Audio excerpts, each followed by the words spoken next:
Khan Yunis. 360-degree devastation. I've not seen that in my 20 years with the United Nations. Now we're told it's a quote-unquote limited offensive.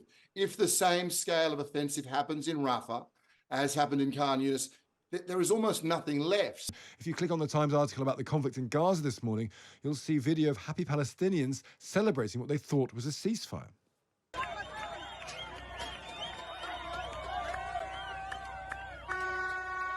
But the hope was short-lived. Hamas may have agreed to ceasefire proposals, but Israel didn't. And airstrikes have taken place overnight on Rafah, where more than 1.4 million people have been sheltering. It's now being reported that the Israel Defense Forces have captured the Gaza side of the Rafah border crossing. What could that mean for the flow of aid? Well, one person who'll know about that is James Elder, the spokesperson for UNICEF. We can speak to him now. Good morning, James. Hi, James. Are you there? Yeah, I'm here. Oh, yeah, I've got you now. Brilliant. Thank you so much. Just on this breaking news, this question of the Rafah border crossing, the IDF taking the Gaza side of that. When you hear that, what does that mean? What will that mean for aid going in, do you think? It's disastrous. That's what we always warned about and feared. On one hand, we have advocated for a long time for a border crossing in the north. The north is where famine is most imminent. The north is where I stood with mothers hunched over skeletal children with an aid crossing 15 minutes away. They opened that, but we said that cannot be opened and then have an offensive in Rafah and close what is the lifeline, the major thoroughfare of aid and commercial goods coming into Gaza. The food, the nutritional food, the medicines, the tents for these hundreds of thousands of people who have no homes. That's the lifeline for people clinging on. That's closed now. That only seems to have an entry point with tanks sitting on the edge of it. And is there a chance, though, the IDF, having taken it, will open it up again? I mean, is there any hope that that might just be a very short-lived closure? Yes. I mean, obviously, I could not speak at all to anyone's military intent. So, yes, it could be opened again. The problem will be if there's a sustained military offensive in Rafah. Remembering, again, children were killed overnight. At least 10 children have been killed in the last 48 hours in Rafah.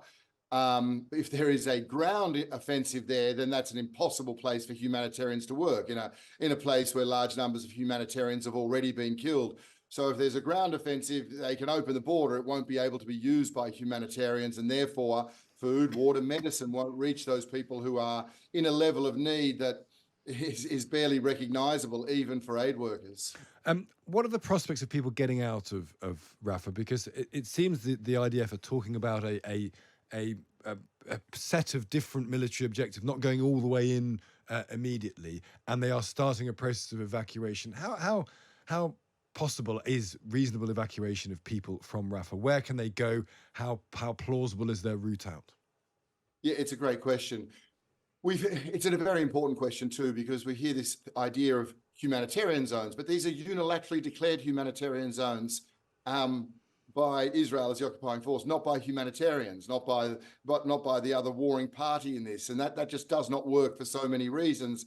So, and a humanitarian zone or a safe zone is only safe, one, when it's free from bombardment. And we unfortunately have many examples of children who have been killed in al-Mawasi, which is the latest designated zone. The other thing for a safe zone is that there is water, food, medicines. They don't have these. Already it's 3,500 people to a shower in Rafah. 3,500. That's elderly, teenage girls queuing all day for a shower.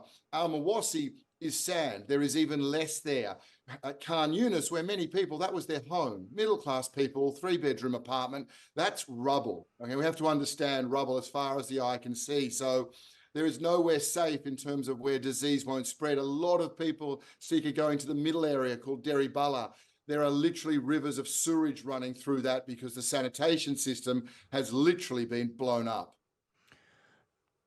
What did you make of the news overnight about a ceasefire? It's been phrased very strangely, and it strikes me that in a slightly misleading way that we don't seem that much closer to a ceasefire this morning than we were yesterday morning. This idea that Hamas have accepted the terms offered by Egypt and Qatar, but Israel had never subscribed to them. Do you think there's a danger of false optimism, or do you remain optimistic that some sort of deal will get done?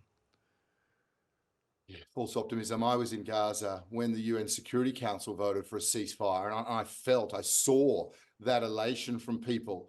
It's just hope came back in. I literally had mothers say to me, tonight I will go to bed and be able to tell my little girl with great assurance that we will not be killed overnight, because in Rafah, or anywhere in Gaza, but most recently in Rafah, when you sleep at night and you hear the bombs, you lie there and it feels like you're lying in a coffin. So there was an immense amount of euphoria that got drowned out by bombs very quickly. And that was a Security Council resolution. Last night, the same feeling from my colleagues on the ground and the images I saw and Palestinians I spoke to.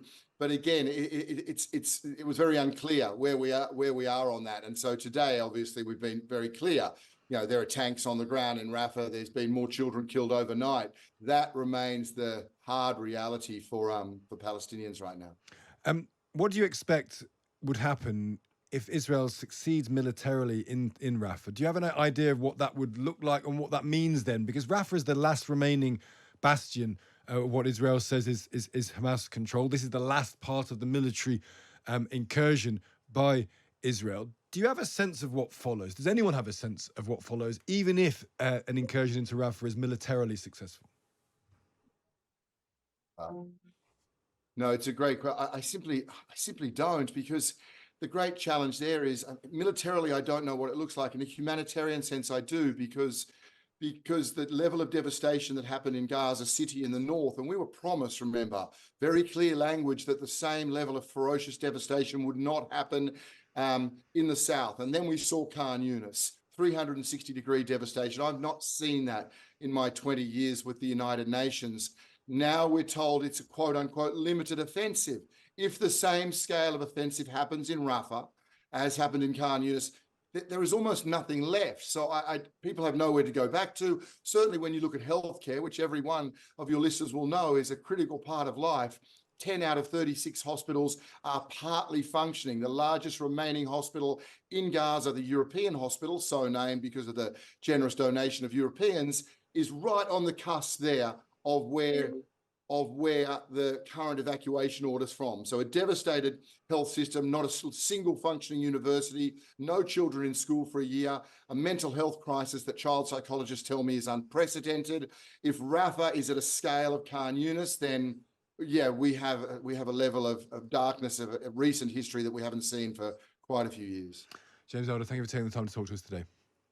Thanks. That's James Elder there. He's a spokesperson for UNICEF. He's been in Rafah. He's been all across Gaza.